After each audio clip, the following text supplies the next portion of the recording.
le projet c'était qu'à Remiremont, il n'y a pas suffisamment de potentiel pour construire des maisons. Voilà. On sait que les agents immobiliers cherchent des terrains. Et l'avantage, c'est qu'on est dans un quartier pavillonnaire, la nature qui est à proximité, la forêt qui est là. Et puis aussi pour les familles, parce que ça c'est quand même un atout indispensable, c'est d'avoir une école à proximité. On a une belle école, qui est l'école de Rumont, qu'on a pérennisée lors du mandat précédent, à un moment où peut-être il y avait des questions qui se posaient sur son avenir.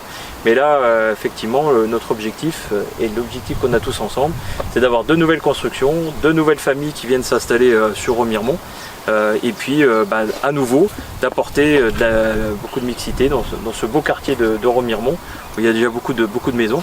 Et c'est vrai que quand on regarde bien, il y a très peu d'endroits sur Remiremont où il y a un tel potentiel. C'est vraiment, ça va être le plus grand projet de développement pavillonnaire depuis 30 ans.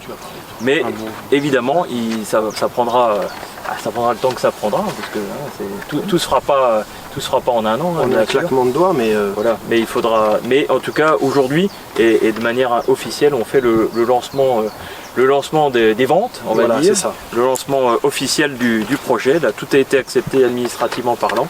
Si la commune avait dû faire la voirie, ça serait plus de 400 000 €. Et vu le budget qu'on a depuis tant d'années, c'est difficile pour nous d'investir. C'est pour ça qu'on a fait appel à des privés.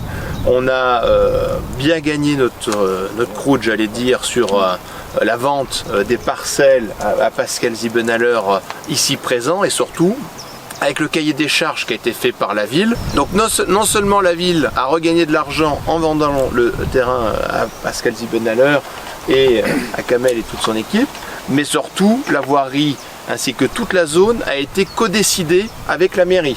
Voilà, avec notre équipe, avec Roger, Jean-François, tous nos services, tout le conseil municipal a validé le projet. Parce que souvent dans d'autres communes, et pas seulement dans les Vosges, vous vendez le terrain, mais l'investisseur fait ce qu'il veut. Ici, Pascal, Kamel, on a fait un projet co-construit. Et naturellement, on a pour ambition de les accompagner sur le terrain plus maison, de manière à entreprendre des projets globaux.